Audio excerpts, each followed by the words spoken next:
아멘.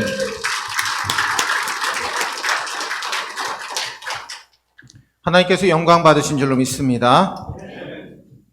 우리 함께 따라하겠습니다. 새로운 소명. 새로운 소명. 오늘 새로운 소명이라는 제목으로 하나님 말씀 함께 나누고자 합니다. 여러분, 빙점이라는 소설을 읽어보셨죠? 저는 그 소설을 읽고 많은 감동을 받았습니다. 그 책에 보면 주인공이 발목 위로 빠지는 눈길을 걷는 장면이 나옵니다. 하늘을 볼 때 너무나 먹구름이 가득하게 채워져 있는 하늘을 보면서 이렇게 독백을 합니다. 저 먹구름 뒤에 태양은 언제나 나를 향해서 빛나고 있을 거야. 여러분, 그 빙점을 쓴 소설가는 미우라 아야코입니다. 근데 이 미우라 아야코의 거의 평생이 아파서 몸이 힘든 상황 가운데도 그 소설을 써냈다고 합니다. 근데 이 미우라 아야코가 한 번은 척추를 다쳐서 병원에 입원하게 되었는데 오랫동안 병상에 누워있어야 될 처지였습니다. 그는 병상에 누워서 곰곰이 생각해 보았습니다. 내가 이렇게 허리 척추를 다쳐서 꼼짝도 못하고 있는데 이 기간 동안 내가 할 수 있는 일이 무슨 일이 있을까 기도하면서 생각을 하게 되었는데 하나님이 그러한 마음을 주셨습니다. 내가 만나는 모든 사람들을 언제나 웃음과 미소로 대해라 라는 마음을 주셨습니다. 그래서 그때부터 간호사 선생님, 의사 선생님, 그리고 옆에 있는 환자들을 다 만나면서 환하게 미소 지으면서 웃음으로 그들을 대하기 시작했습니다. 의사 선생님을 만나도, 간호사 선생님을 만나도, 환자를 만나도 항상 웃는 얼굴이 달라지지 않았습니다. 근데 이 다른 사람들이 미우라 아야코가 척추를 다쳐서 꼼짝없이 병상에 누워있는데 그 얼굴만큼은 너무나 기쁨으로 차 있는 것을 보고 이상하게 여기기 시작합니다. 그래서 묻습니다. 당신은 뭐가 그렇게 기뻐가지고 얼굴에 웃음과 미소가 떠나지 않습니까? 물었더니 미우라 아야코가 이렇게 대답했습니다. 예, 나는 예수님을 믿습니다. 예수님만 생각하면 나는 너무나 행복합니다. 그러니 내 얼굴에 미소와 웃음이 떠날 날이 없습니다. 미우라 아야코가 나중에 고백하기를 내가 병상에 누워 있을 때 전도한 수가 내가 평생에 전도한 수보다 더 많았습니다. 그리고 그 시간 나는 온전히 그리스도의 향기를 낼 수가 있었습니다. 라고 고백했다고 합니다. 사랑하는 우리 성도 여러분, 오늘 이 시간 우리를 불러주신 하나님 앞에 믿음으로 우뚝 세움받는 저와 여러분들 되시기를 바랍니다. 여러분, 오늘 이 시간 말씀을 들을 때 하나님이 주실 은혜를 기대합시다. 여러분, 얼굴에 미소를 띠고 정말 하나님의 은혜를 간구하시기를 바랍니다. 하나님, 내가 오늘 어떤 은혜를 주실까? 여러분, 기대하면 설레지 않으십니까? 아이들이 부모님에게 선물을 받을 때 굉장히 설렙니다. 저 같은 사람은 택배가 오는 것을 굉장히 설레합니다. 야, 오늘 내가 산 전자제품이 오면 그걸 써볼 기대가 굉장히 설렙니다. 근데 오늘 여러분, 우리가 주님을 만난 그 설레임, 그리고 말씀을 들을 때 기대하는 그 설레임이 저와 여러분들에게 넘치시기를 주의 이름으로 축원합니다. 여러분, 예수 믿는 사람, 예수를 믿지 않는 사람의 차이점이 무엇일까요? 소명의식을 갖고 있고 소명의식을 갖고 있지 않는 거의 차이점입니다. 소명이라는 말은 원어로 클레시스라는 말을 씁니다. 부르다, 소환하다라는 겁니다. 하나님께서 특별한 목적을 갖고 불러주셨다라는 것이죠. 소명의식이란 시간과 장소, 환경 따지지 않습니다. 하나님이 부르시면 믿음으로 감당하는 것이 소명의식입니다. 하나님이 우리에게 직업을 주셨습니다. 여러 가지 직업을 주셨죠. 근데 그 직업은 하나님이 주셨습니다 라고 믿음으로 확신하고 그 직업을 최선을 다해서 감당하는 겁니다.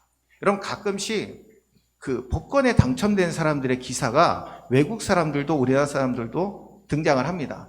근데 외국 사람들을 보면 건물에서 청소 일을 하시는데도 정말 1조가 넘는 그 복권에 당첨됐다라는 이야기가 나옵니다. 근데도 그건 은행에 저금해 놓고 나는 열심히 내게 주어진 일을 천직으로 믿고 소명으로 알고 열심히 일을 한다라고 얘기합니다. 몇 천억이 생기고 몇 조가 생기면 일을 하지 않아도 된다라는 생각이 먼저 들겠죠. 근데 내게 주어진 것이 하나님이 주신 소명이니까 그 일을 믿음으로 감당한다라는 겁니다. 여러분, 우리 그리스도인들의 가장 중요한 차이점은 온전한 그리스도인 그리고 대충대충 하는 그리스도인 나눠집니다. 온전한 그리스도인은 하나님의 말씀을 말씀으로 온전히 받아들입니다. 근데 대충대충 하면 어쩔 때는 말씀으로 들을 때도 있고 어쩔 때는 이야기로 들을 때도 있습니다. 믿는 사람과 믿지 않는 사람의 차이점이 여기에서 드러납니다. 믿는 사람은 성경을 하나님의 말씀으로 받습니다. 그리고 믿지 않는 사람들은 하나의 이야기로 듣습니다. 그럼 불교를 믿는 사람들도요, 아이들을 교회로는 보냅니다. 보내는 이유는 교회에서 나쁜 이야기는 들려주지 않기 때문입니다. 그래서 제가 전도를 할 때 할아버지 할머니 저희 교회에 아이들 보내주시면 참 감사하겠습니다. 그러면은 선뜻 보내주십니다. 근데 그 하시는 말씀이 나랑 종교는 달라도 교회에 가서 나쁜 이야기는 듣지 않으니까 내가 보내주겠다라고 얘기를 하십니다. 그럼 하나님의 말씀을 듣는다라는 것은요, 그 말씀이 성령의 감동으로 기록되었음을 믿기 때문입니다. 그 말씀을 통해 지혜와 능력을 힘있게 되죠. 이게 바로 예수 믿는 사람들이 소명의식을 받은 사람의 모습입니다. 사도행전 4장 31절에 빌기를 다음에 모인 곳이 진동하더니 무리가 다 성령이 충만하여 담대히 하나님의 말씀을 전하니라. 아멘. 믿음이 없는 사람은 자신의 능력과 자신의 지혜로 살아가려고 합니다. 근데 이것은 삶에 엄청난 차이를 가져옵니다. 근데 예수 믿는 사람은 다릅니다. 항상 성령의 은혜를 간구합니다. 내가 오늘 살아갈 수 있고 내가 만나는 사람들에게 예수를 드러낼 수 있게 도와주옵소서. 바로 이 믿음의 고백이 우리에게 넘쳐나는 것입니다.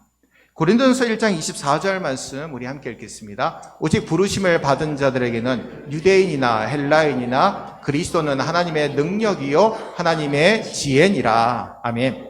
부르심을 받은 자들에게는 유대인이나 헬라인이나 그리스도는 하나님의 능력이고 하나님의 지혜라라는 것입니다.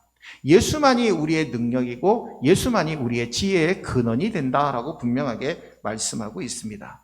여러분, 부르심을 입은 사람은요, 국적이 달라도 상관없습니다. 혈통이 달라도 상관없습니다. 피부색이 달라도 상관없습니다. 예수님이 우리의 지혜와 능력이 됨을 믿기 때문입니다. 그것은 동일합니다. 그래서 복음이 들어가는 곳마다 삶이 변화되어집니다.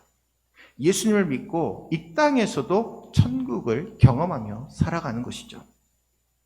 천국이란 어떤 곳입니까? 하나님의 임재가 항상 영광이 빛이 비추어서 그곳에는 어둠이 없는 곳, 바로 그곳이 천국입니다.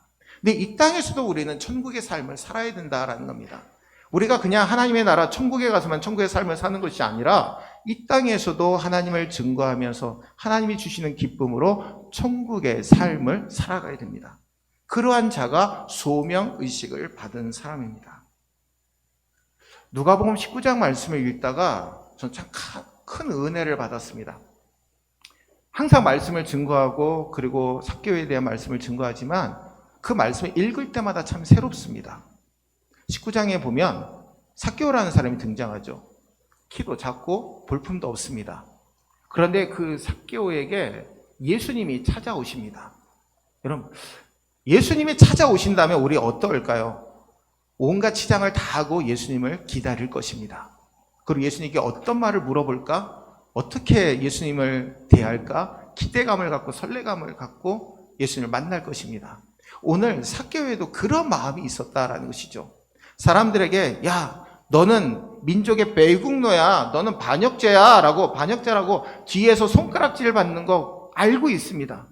그럼에도 불구하고 예수님이 여리고로 지나가신다는 소문을 듣고 예수님을 만나라고 한 삭개오의 모습을 보게 됩니다. 키가 작아서 예수님이 보이지 않자 돌 무화과 나무로 올라가게 되죠. 그리고 그곳에서 예수님을 보게 되고 예수님께서 내려오라, 속히 내려오라, 오늘 내가 내 집에 유하여야 하겠다. 여러분, 그보다 좋은 말씀이 어디 있습니까? 오늘 내가 너의 집에 머물겠다. 너와 함께 하겠다라는 것이죠. 삭개오와 예수님이 어떤 말씀을 나누었는지 성경에는 나와 있지 않습니다. 근데 중요한 것은 삭개오가 믿음의 고백을 했다라는 것이죠. 내가 가난한 자들에게 내 재산 절반을 내어놓겠습니다. 그리고 내가 남을 속이거나 그리고 훔친 일이 있다면 4배로 갚겠습니다. 그가 변화받았기 때문에 이렇게 한 것입니다. 세리는요, 세금을 거둬서 로마에 갖다 바치고 자신의 주머니를 착복하는 사람입니다. 그러니 고율의 세금을 걷어들이는 사람이 세리였죠. 근데 그 가운데 우두머리 세리장이었는데 정말 무엇이 부족했겠습니까? 근데 그것을 내어놓는다라는 것은 그 심령이 변화받았다라는 증거입니다. 예수님께서 그에게 구원을 선포하셨겠죠. 여러분, 누가복음 19장 9절과 10절 말씀 우리 함께 읽겠습니다. 예수께서 이르시되 오늘 구원이 이 집에 이르렀으니 이 사람도 아브라함의 자손이미로다. 인자가 온 것은 잃어버린 자를 찾아 구원하려 함이니라. 아멘. 우리의 신분도 잃어버린 자였다라는 겁니다. 예수께서 찾아와 주셔서 우리를 아브라함의 자손으로, 하나님의 자녀로 불러주시고 세워주신 줄로 믿습니다. 오늘 이 은혜가 저와 여러분들에게 새겨지시고 지워지지 않는 축복이 우리 모두에게 넘쳐나시기를 주의 이름으로 축원합니다. 여러분들 천국과 지옥을 믿으십니까? 3분밖에 안 믿으시는 것 같은데요. 여러분 천국과 지옥을 믿으십니까? 아멘. 오늘 주님이 부르신다고 해도 천국 가는 걸 믿으십니까? 아멘. 그러면 여러분들의 가족들에게 천국과 지옥을 담대히 전하고 계십니까?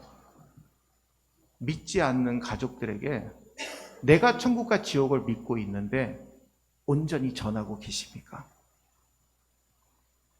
아직도 믿지 않는 부모님, 아직도 믿지 않는 내 친지, 그리고 아직도 믿지 않는 내 형제들, 그들에게 복음을 전할 수 있어야 된다라는 겁니다. 그런 삶을 살게 하시기 위해서 하나님이 우리를 불러주신 것이죠. 오늘 본문 말씀은 하나님께서 에스겔 선지자를 불러주신 소명의 사건을 기록하고 있습니다. 에스겔이라고 하는 이름의 뜻은 하나님이여 강하게 하소서, 하나님이 힘을 주신다라는 뜻을 가지고 있습니다. 이 사람은 선지자이며 부시의 아들입니다. 제사장 가문의 출신이고요. 주전 597년에 여호야긴 왕이 바벨론으로 포로가 되어서 붙들려갈 때 같이 바벨론으로 잡혀간 포로였습니다. 바벨론에 가면 그발강이라고 있습니다. 근데 그 그발강가에 앉아서 언제 내가 조국으로 돌아갈까? 내 조국 유다로 언제 돌아갈까? 한임없이 눈물을 흘리고 있을 때 하나님께서 그를 불러주셨다라는 겁니다. 3장 1절에 보니까 또 그가 내게 이르시되 인자야 너는 발견한 것을 먹으라. 너는 이 두루마리를 먹고 가서 이스라엘 족속에게 말하라 하시기로. 아멘. 두루마리를 먹으라고 말씀합니다. 두루마리를. 하나님의 말씀을 먹으라는 것이죠. 하나님의 말씀을 먹고 소화시켜서 그것을 이스라엘 족속에게 전하라라고 명령하고 계시는 겁니다. 오늘 이 시간 에스겔에게 소명을 주신 하나님, 오늘 우리에게도 소명을 주고 계심을 분명히 믿으시는 우리 모두가 되시기를 주의 이름으로 축원합니다. 오늘 우리가 새로운 소명을 받았을 때 그럼 어떻게 해야 됩니까? 하나님의 말씀에 온전히 순종해야 될 줄로 믿습니다. 오늘 1절에서 3절 말씀 함께 읽겠습니다. 또 그가 내게 이르시되 인자야 너는 발견한 것을 먹으라. 너는 이 두루마리를 먹고 가서 이스라엘 족속에게 말하라 하시기로. 내가 입을 벌리니 그가 그 두루마리를 내게 먹이시며 내게 이르시되 인자야 내가 내게 주는 이 두루마리를 내 배에 넣으며 내 창자에 채우라 하시기에 내가 먹으니 그것이 내 입에서 달기가 꿀 같더라. 아멘. 여러분, 꿀을 파는 판매업자가 손님 이 꿀이 정말 답니다 라고 얘기합니다. 근데 먹어봐야지 단지를 알죠. 그쵸? 숟가락으로 퍼서 주던지 아니면 조그만 티스푼에 담아서 입에 넣어 줘 봐야지 이 꿀이 참 달구나라는 것을 알 수 있습니다. 여러분, 하나님의 말씀에 귀함을 깨닫고 말씀을 먹고 그 말씀을 묵상하게 될 때 정말 그 말씀이 꿀과 같이 단 것을 우리는 체험하게 될 줄로 믿습니다. 하나님의 말씀을 읽지도 아니하고 하나님의 말씀을 듣지도 않는데 어떻게 그 말씀이 단지를 알 수 있겠느냐라는 겁니다. 그발 강가에서 하염없이 울고 있는 에스겔 선지자를 하나님이 부르십니다. 그리고 그에게 너는 발견한 것을 먹으라. 너는 이 두루마리를 먹고 가서. 하나님의 말씀을 들으라고 하지 않았습니다. 하나님의 말씀을 보라고 하지 않았습니다. 하나님의 말씀을 먹으라고 하셨습니다. 여러분, 지금은 우리가 이렇게 종이에 성경이 기록되어져서 얼마든지 사고 이것을 볼 수 있지만 예전에는 파피루스라고 하는 거하고 양의 가죽에다가 성경을 기록했습니다. 파피루스라는 것은 애굽에 그 파피루스라고 하는 식물이 있습니다. 그것을 갖다가 쪄가지고 삶아서 쪄서 그거를 펴서 말려가지고 거기에다가 꼬챙이 같은 걸로 글씨를 새기는 것을 의미합니다. 그리고 양피지는 양의 가죽을 씻어서 삶고 말려가지고 부드럽게 만들어서 거기에다가 쓰는 것을 의미합니다. 즉 건조하고 표백해가지고 그곳에 쓸 수 있게 만드는 것이죠. 당시에 두루마리라 그러면 그 양피지가 대세였습니다. 근데 그것을 받아 먹으라고 하니 얼마나 황당했겠습니까? 근데 그것도 하나님의 환상으로 그에게 보여주신 것이긴 하지만 중요한 것은 에스겔에게 이 말씀을 먹으라라고 분명하게 말씀하고 있는 겁니다. 그 말씀을 소화시키고 이스라엘 백성들에게 전하라고 명령하고 계시는 것이죠. 여러분, 우리가 밥을 먹을 때 씹어서 꼭꼭 씹어서 삼킵니다. 그러면 위에 들어가게 되면 소화액이 나와서 그것을 녹이고 그리고 밑으로 내려보냅니다. 그러한 것처럼 하나님의 말씀도 그렇게 먹을 수 있어야 된다라는 겁니다. 꼭꼭 씹어서 우리의 정말 영혼의 영양분이 되도록 말씀을 묵상하고 말씀을 받아들여야 된다라는 겁니다. 제가 예전에 어떤 영상을, 저희 지방의 어떤 목사님이 손녀분이 성경 암송하는 것을 보내주셨습니다. 보니까 너무 똑똑하더라고요. 그 말씀을 암송을 하는데 정말 너무나 은혜를 받았습니다. 5살짜리인데 그 학생이 성경 암송을 하는데 제가 너무나 부끄러워지는 것을 경험하게 되었습니다. 여러분, 말씀을 가까이 하시는 저와 여러분들 되시기를 바랍니다. 말씀에 순종하십시오. 말씀이 삶이 되어야 될 줄로 믿습니다. 여러분, 코카콜라 사장의 목표가 뭔지 아십니까? 전 세계의 가정집에 수도를 열었을 때 콜라가 쏟아지는 게 그의 목적이고 비전이라고 합니다. 제가 그 소리를 듣고 깜짝 놀랐어요. 야, 어떻게 하면 마시는 그 가게에서 사서 마시는 것도 엄청 많은데 가정집에 수도꼭지를 열었을 때 콜라가 나오는 게 자신의 비전이라는 겁니다. 근데 여러분, 우리가 그렇게 돼야 되지 않겠습니까? 우리의 삶의 모습에 정말 하나님의 말씀이 강같이 바다같이 흐르고 그 말씀의 은혜가 우리 가운데 넘쳐나야 될 줄로 믿습니다. 여러분, 콜라가 넘쳐나서는 안 되는 것이죠. 하나님의 말씀이 우리의 혈관에 흐르고 우리의 삶에 가득하게 될 때 에스겔과 같이 소명을 감당하는 우리 모두가 될 줄로 믿습니다. 여러분, 오늘 에스겔이 두루마리를 먹은 사건에는 하나님의 뜻과 계시가 있습니다. 사람이 음식을 먹지 아니하면 에너지를 공급받지 못하고 움직일 수 없는 것처럼 하나님의 말씀을 먹지 아니하면 우리의 영혼이 살 수 없기 때문입니다. 우리가 하나님의 말씀을 받아서 먹고 우리의 삶에 가득하게 채우게 될 때 주님의 영광이 우리 가운데 넘쳐나게 될 줄로 믿습니다. 여러분, 지금 에스겔이 살고 있는 이 시대는 이스라엘 백성들이 포로로 붙들려온 시대입니다. 아무런 소망도 없습니다. 언제 조국 유대로 돌아갈지 알지 못하는 시대입니다. 근데도 하나님의 말씀을 의지하고 살아갔다라는 것이죠. 여러분, 하나님께서 선포하는 모든 말씀을 아멘으로 받고 순종하게 될 때 우리의 영혼이 살아나게 되고 우리가 말씀의 검을 가지고 승리하게 되는 귀한 삶의 축복이 우리 가운데 넘쳐남을 분명히 믿으시는 저와 여러분들 되시기를 주의 이름으로 축원합니다. 오늘 4절과 5절 말씀 함께 읽겠습니다. 그가 또 내게 이르시되 인자야 이스라엘 족속에게 가서 내 말로 그들에게 고하라. 너를 언어가 다르거나 말이 어려운 백성에게 보내는 것이 아니요 이스라엘 족속에게 보내는 것이라. 아멘. 하나님이 참 오늘 우리에게 좋은 축복을 주셨습니다. 우리를 선교사처럼 언어가 다르고 문화가 다른 곳에 우리를 보내시지 않는다고 하셨습니다. 여러분 다 말이 통하시죠? 옆에 분 한번 보십시오. 자, 우리 옆에 분 한번 보겠습니다. 한번 대화를 한번 해보겠습니다. 자, 저는 누구입니다 하겠습니다. 저는 김승모입니다. 여러분 말이 다 들리십니까? 아멘. 말이 다 들리시죠? 우리나라 말이니까 다 들리는 겁니다. 하나님 얼마나 좋은 은혜를 주셨습니까? 담대하게 전하기만 하면 됩니다. 여러분 밖에 나가서 전도를 하는데 그 사람이 우리 말을 못 알아듣습니까? 다 알아듣죠. 혹시 외국인이면 영어를 잘하시는 분은 할 수 있겠지만 저는 그 앞에서 말을 못 할 것 같아요. 손짓 발짓 다 하겠죠. 근데 여러분 얼마나 좋습니까? 우리가 얘기하고 그냥 듣지 않아도 그 말은 들려지기 때문입니다. 오늘 에스겔 선지자에게 그렇게 말씀하는 거죠. 언어가 다르고 문화가 다른 곳에 너를 보내지 않았다. 내가 말하는 것을 들을 수 있고 그리고 그것을 마음에 새길 수 있는 너의 민족에게 내가 너를 보냈다라는 것입니다. 사랑하는 우리 성도 여러분, 전도라는 것은요 우리의 힘으로 하는 것 아닙니다.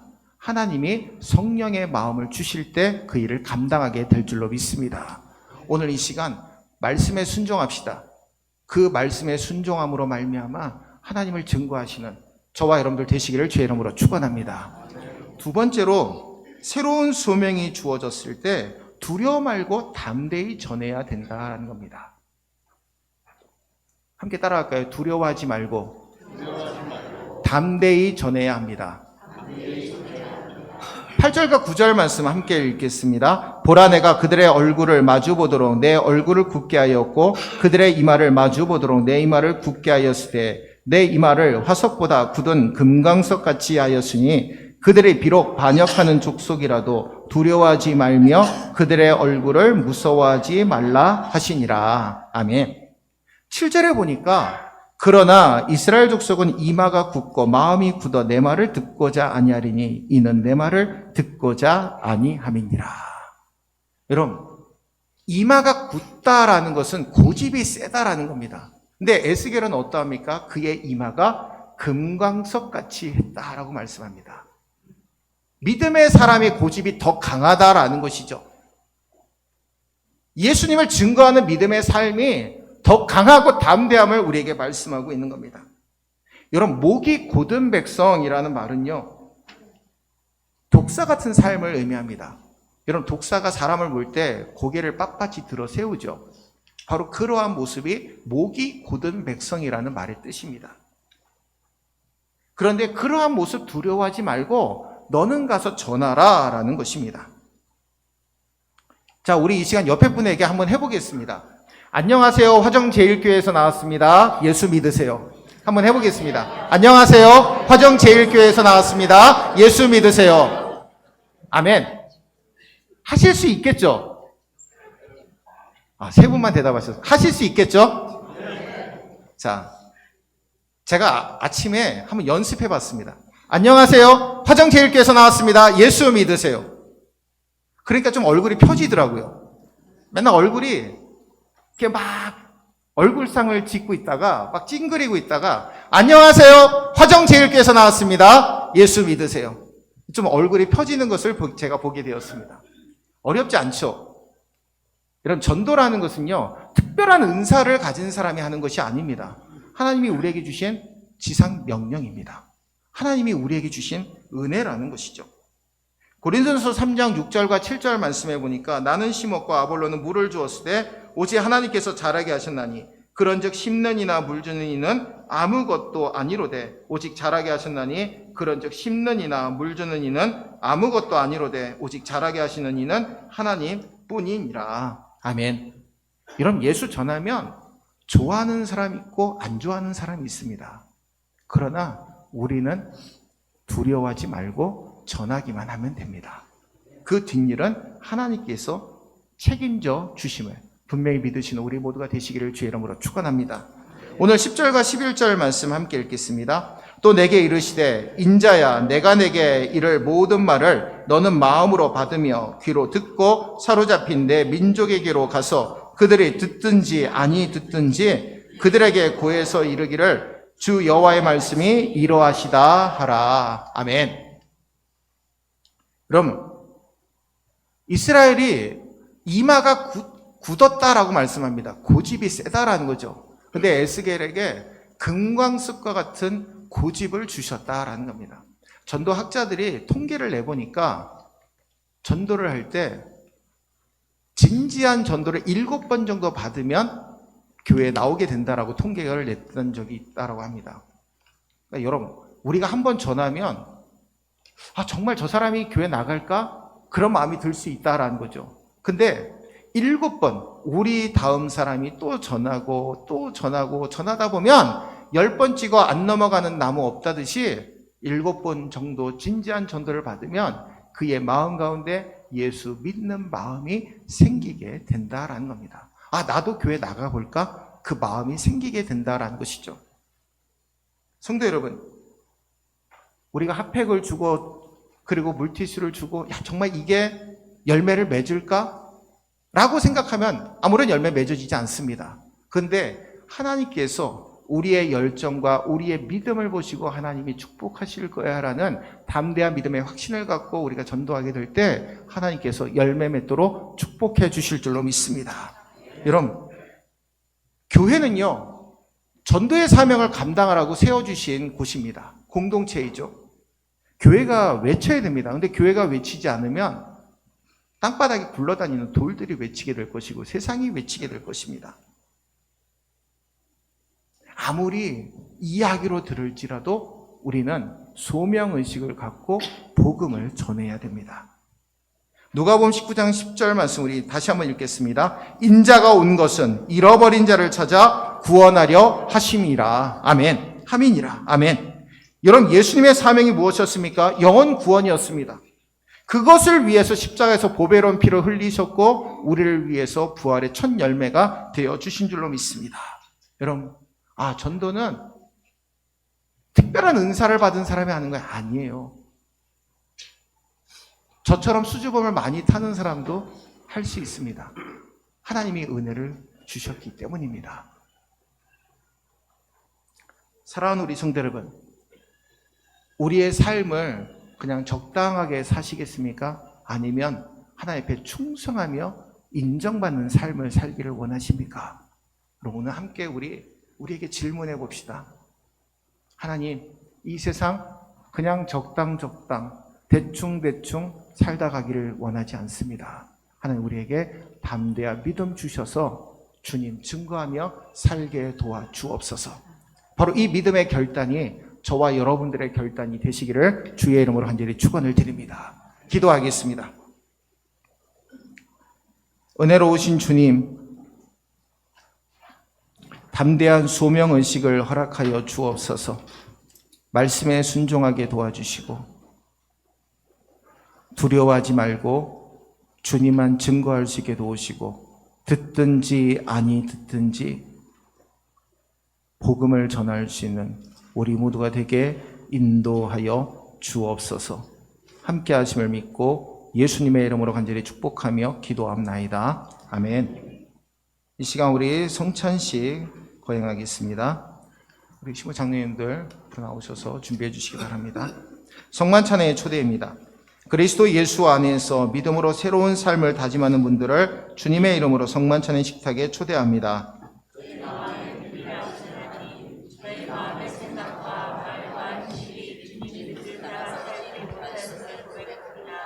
삶에 지친 몸과 영혼의 치유와 회복의 은혜를 내려 주옵소서.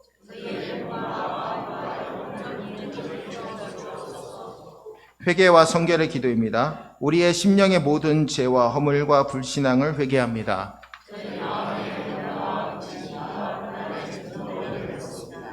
우리 마음의 허물과 죄악이 주홍같이 붉을지라도 눈과 같이 희고 정결하게 씻어 주옵소서.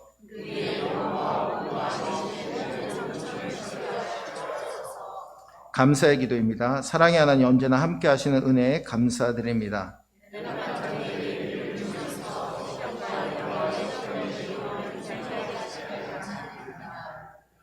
저희가 주님을 멀리하고 말씀의 법도를 벗어나 살 때에도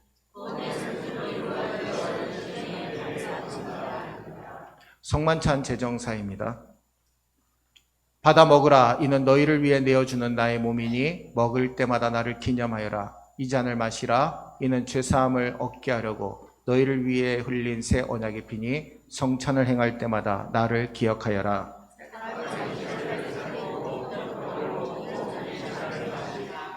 성령 임재의 기원입니다. 주님께서 약속하신 성령께서 이 자리에 오셔서 이 식탁을 성별하시고 이 떡과 잔이 그리스도의 몸과 피가 되어 저희의 영원한 생명의 양식이 되게 하옵소서.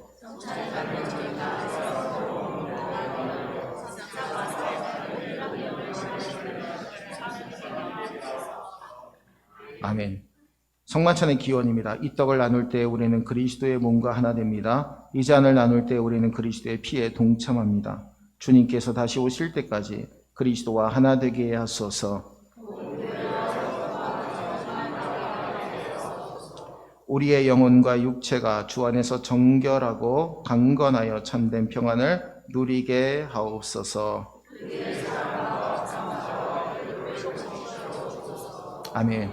다 같이 주기도문 하겠습니다. 하늘에 계신 우리 아버지여, 이름이 거룩히 여김을 받으시오며 나라에 임하옵시며 뜻이 하늘에서 이룬 것 같이 땅에서도 이루어지이다. 오늘날 우리에게 일용할 양식을 주옵시고 우리가 우리에게 죄 지은 자를 사하여 준 것 같이 우리 죄를 사하여 주옵시고 우리를 시험에 들게 하지 마옵시고 다만 악에서 구하옵소서. 나라와 권세와 영광이 아버지께 영원하시옵나이다.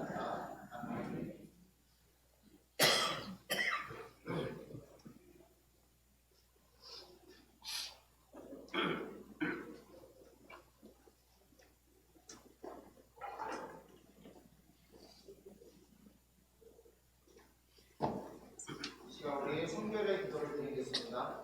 사랑의 주 하나님, 오늘 이 시간 주님 앞에 귀한 성찬을 함께 거행합니다. 주님 축복하시고 그리스도의 몸과 피가 우리의 삶의 능력이 되게 하시고 은혜가 되게 역사하여 주옵소서. 이 자리 가운데 함께 하시고 이 식탁을 성결하시는 예수님의 이름으로 간절히 축복하며 기도합니다. 아멘.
이 시간 여러분을 위해 주신 우리 주 예수 그리스도의 몸이 여러분을 영생에 이르도록 보호해 주십니다. 그리스도께서 여러분을 위해 죽으셨음을 기억하면서 믿음과 감사로 이 떡을 받으시기 바랍니다. 여러분을 위해 흘리신 우리 주 예수 그리스도의 피가 여러분을 영생에 이르도록 보호해 주십니다. 그리스도께서 여러분을 위해 흘리신 피를 기억하면서 믿음과 감사로 이 잔을 받으시기 바랍니다. 오늘 진심으로 회개하고 주의 성찬에 참여하는 성도들에게 주신 하나님의 말씀을 들으시기 바랍니다. 요한일서 1장 8절과 9절 말씀입니다. 만일 우리가 죄가 없다고 말하면 스스로 속이고 또 진리가 우리 속에 있지 아니할 것이요 만일 우리가 우리 죄를 자백하면 그는 미쁘시고 의로우사 우리 죄를 사하시며 우리를 모든 불의에서 깨끗하게 하실 것이요 아멘. 요한일서 2장 1절과 2절 말씀입니다. 나의 자녀들아 내가 이것을 너희에게 쓰면 너희로 죄를 범하지 않게 하려 함이라. 만일 누가 죄를 범하여도 아버지 앞에서 우리에게 대언자가 있으니 곧 의로우신 예수 그리스도시라. 그는 우리 죄를 위한 화목제물이니 우리만 위할 뿐 아니요 온 세상의 죄를 위하심이라. 아멘. 요한복음 3장 16절 말씀 봉독해 드립니다. 하나님이 세상을 이처럼 사랑하사 독생자를 주셨으니 이는 그를 믿는 자마다 멸망하지 않고 영생을 얻게 하려 하심이라. 아멘. 마태복음 11장 28절 말씀 봉독해 드립니다. 수고하고 무거운 짐진 자들아 다 내게로 오라. 내가 너희를 쉬게 하리라. 아멘. 디모데